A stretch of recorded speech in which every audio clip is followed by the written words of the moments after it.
Yo, what's good, man? So, pretty much, I've been getting emails and stuff about people that want to know about my little novel that I was working on or whatever. And this is just something I started right when literally the week when I got doxxed, you know what I mean? And pretty much just bullshit started happening. But this is all, pre editing and all that, but this is my thoughts. The title of the book, of the novel, is called Jupiter's Sword Echoes of Infection. And we might just go through it. So here's the first little part right here. It says, the old sector has been sealed off for years, abandoned to protect the last remnants of civilization. Once a gleaming beacon of technology and progress, Jupiter's Sword has rotted into a nightmare city, a place ruled by violence, lawlessness, and something far worse. Research scientist Allie Robson uncovers a dark truth about the virus that destroyed the old sector. When someone close to her becomes infected, the secret becomes impossible to ignore. She learns the true nature of the infection and the horrifying link to those in power will go to hide it. Now tasked with recovering a sample of the original virus, Allie faces an impossible mission. The source lies deep in the old sector's inner hive, a fortress of living biomass that spawns nightmarish hybrid creatures. Even elite military units rarely survive beyond its outskirts. So that's just a little, and you can read the rest or whatever. That's a little something, but so yeah, man. This is like chapter 1. So that was so this beginning part is like a prequel to the little story. It's like it kind of explains the world a little bit. And then we just go into chapter 1 right here. It's called Blood of Jupiter. I think I only have just one chapter, if anything, because I don't know, in this situation it's hard to find motivation to even write. But see, people would say, Black Pill Villain, man, you're good at talking, you're good at rapping, you make beats, and you write stories and stuff. Like, bro, you're unique. And it's like, I guess, but the problem is getting your foot in that door, and then having a big YouTube channel, then getting it taken away. It's very difficult to build that up, man. It takes time to build up a damn YouTube channel. But I'll read this beginning part of chapter 1, Blood of Jupiter. A loud buzz rang near Allie, and she shot awake with a yawn and well, now remember, I haven't really edited any of this. This is just my raw thoughts, so some of it may not make sense. But a loud buzz rang near Allie, and she shot awake with a yawn and a stretch, scattering research papers all about the place. The menacing alarm echoing annoyingly. What a strange sensation of pleasure and annoyance, she thought to herself. The holographic screen above her desk was going crazy, flashing red and saying level 7, recall order, immediate presence required by Dr. Ellison's lab. Allie stood up, her white lab coat dangling seamlessly from the back of her chair. The recycled air aboard Jupiter's Sword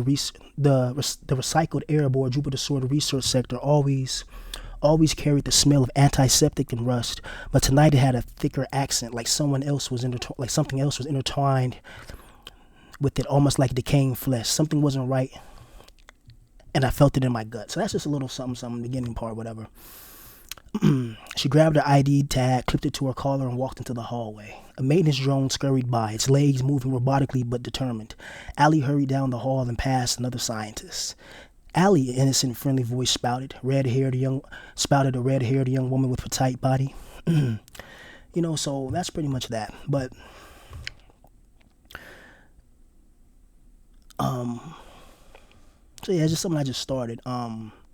And this is a part where it's like a floating mansion that I was thinking about. It's crazy. So imagine something like the Citadel on Mass Effect, right? If you guys ever played Mass Effect 1 or Mass Effect 2 or Mass Effect 3, there's a thing called the Citadel. So imagine the Citadel, and then imagine like a Dead Space outbreak that breaks upon it. That's what this pretty much is about. And instead of being Isaac Clarke, you're like a female researcher, but it's like, it's like a whole thing. She gets her sister involved, you know what I mean? She uncovers the government the government conspiracy on board the station and all types of shit, But here's another little battle part I'll read real quick. It's called, it's still chapter 1, but it's like a little part that happens in chapter 1. The mansion shattered into chaos. Police stormed the estate, breaching through shadowed doors, their security drones sweeping ahead like metallic hounds. Initiate non-lethal protocols, a captain barked, his voice sharp and cold. The order barely echoed before a firefight erupted. One of the drones was struck. Sparks flared and it exploded against the marble wall, sending shards of metal into the already panicked crowd. From within the mansion, a desperate voice screamed, "No, you won't take her." "No, you won't take her," a man armed and wild-eyed stood his ground. "Drop the weapon or come out with your hands up," the security forces commanded, but he didn't listen. He raised his weapon and fired. Initiate lethal, the captain snapped. A drone retargeted a beam of blue light locked onto the man. A drone retargeted a beam of blue light locked onto the man, and his expression twisted in horror. "Oh no," he gasped, stumbling backward, eyes darting toward the staircase. "I'm coming, Isabel," he shouted. A hatch opened on the drone's undercarriage. From it, a nanoswarm, a writhing cloud of microscopic death. They reached him before the first step. In seconds, his screams were swallowed as the swarm tore flesh from bone. When they finished, only a skeleton remained, still standing, then collapsing like dust. The swarm slithered up the stairs. The drone followed, scanning each door until it paused. Unidentified life form detected. A beam of red light sliced through the door. It burst inward with the hiss of smoke and splintered wood. Inside, a girl sat on the bed, still and silent, but she was no girl.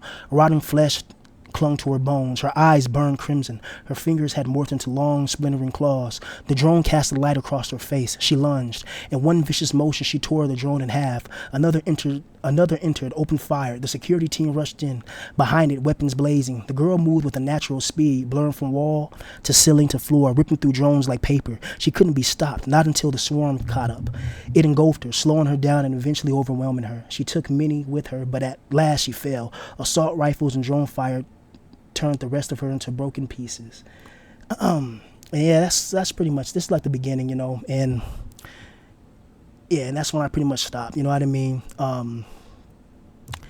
Because to be real, I like to get like blaze and then, like kind of work on these little things at night and stuff. So that's it. So that's for the people that wanted the taste of how my writing is. But this is like my newer, my newer little story I just wrote, like literally like the week I got doxxed and kicked out and all that weird shit, and just, yeah, so this is what I was trying to write and trying to start, but it's really hard to find the motivation to do this shit when you're in a certain position. It would be different if I was in a position where, I had my own place, I had a lot of money, and I'm able to really speak how I really want to speak, and I'm able to really create how I want to create without any type of negative energetic manifestation or frequency. You know what I mean? So that's a little something, man. So people always wondering, how I write and this, that, and this. I thought, since this is not done, this is all whatever. And I've shown my books before, and people actually took my books and sold them. They were selling them on Amazon. You think I'm joking? I'm dead serious. Like, I had a story. It's about almost a year ago now, but I was like showing my novels and shit on my other channel, and this person, was emailing me asking about my book, so I sent them it, and pretty much this person took my story basis and they switched it up a little bit, but they pretty much sold it on Amazon. I'm like, well, if this person can take my ideas and sell them on Amazon, well, God damn it, why can I make money from my original ideas? I keep telling people I'm more of a creative. I love writing, not just raps. I like writing stories like this and stuff. So that's what it is, man. A little take on some of my writing, whatever. Not the best, this is all, you can tell all the errors and stuff, this is just a rough draft, but that's pretty much it. I know the haters are going to screenshot this, pause it, and read it, people are so obsessed with me, it's ridiculous, but yeah, but that's pretty much it, man. You guys enjoy the rest of your day, man. Peace.